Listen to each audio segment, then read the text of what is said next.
Estou gravando esse vídeo como alerta para toda a situação que viemos enfrentando no nosso país e como ela é grave. Peço que prestem atenção nos fatos históricos e as repetições que estamos cometendo, agora flertando com um segundo regime militar no nosso país. Escrevi um script para que não perca o foco e para pegar as palavras exatamente como está no site Memórias da Ditadura. Um dos alertas que está ocorrendo no nosso país, que é uma repetição de fatos que aconteceram na ditadura, é a segregação política. Para os nacionalistas de esquerda e para os reformistas, era preciso ser um país moderno e, ao mesmo tempo, economicamente independente e socialmente justo. E que distante dos blocos capitalista e socialista que protagonizavam a Guerra Fria. Já para os setores conservadores, o mais importante era a modernização econômica, integrada ao capitalismo mundial. A incorporação política e econômica dos mais pobres poderia vir mais tarde. Durante o governo JK, essas duas correntes até se equilibraram, mas ao longo da gestão de João Goulart, o dilema político se acirrou. Era preciso decidir. Escolhia-se um caminho ou outro.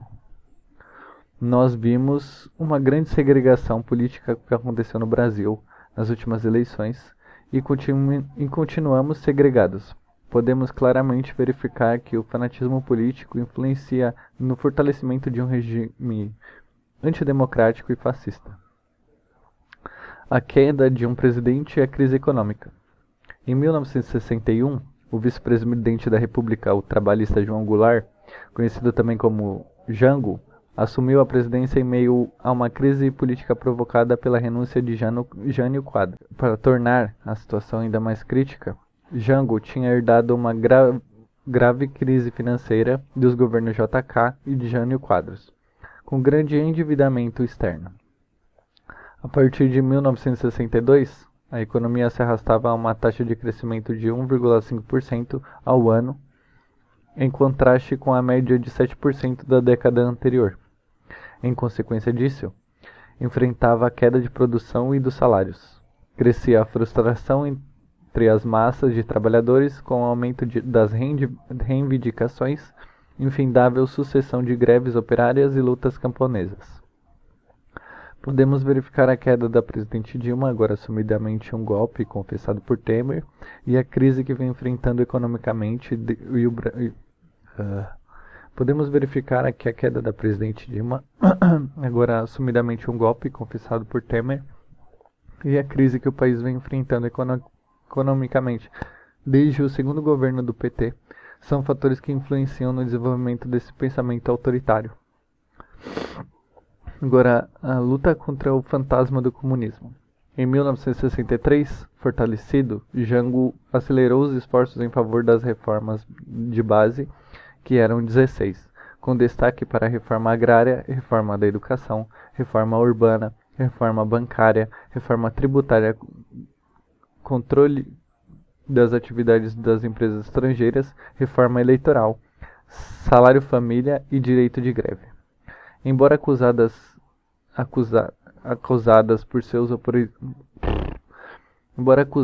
seus opositores de comunizantes, as reformas propostas por Goulart eram todas capitalistas. Mantinham-se dentro das instituições democráticas, tinham o sentido de romper entraves, como o monopólio da propriedade de terra, que impediam um amplo desenvolvimento econômico e melhor distribuição da riqueza.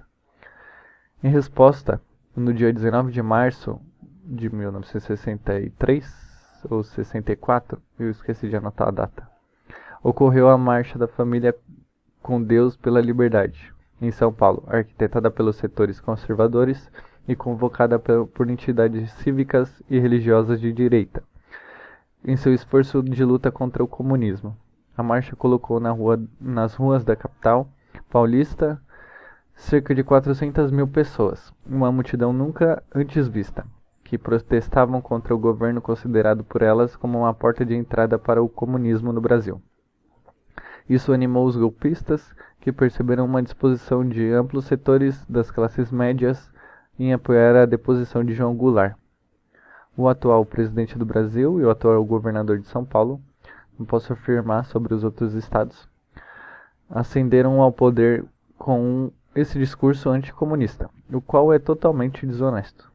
Os comunistas, principalmente, sabem que estivemos desqualificados nos últimos 20 anos por discursos contrários e mesmo com toda a fala a favor dos trabalhadores, ensinaram a eles que, na verdade, nós viemos tirar o pouco que eles têm, o que é uma tremenda mentira.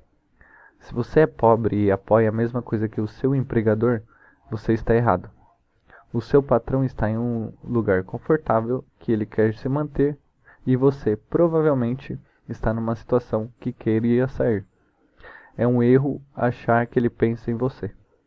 Outros fatos que ocorrem são, por exemplo, a censura de filmes ocorridas atualmente no Brasil e a guerra civil que está acontecendo no Rio de Janeiro. Amigos e amigas, tomem cuidado com o rumo que o país está tomando. Mobilizem-se. O protestantismo na internet é como a fofoca entre vizinhos. Só gera ódio e nenhuma mudança. Vão às ruas. Lutem pelo seu país. Muito obrigado pela sua atenção.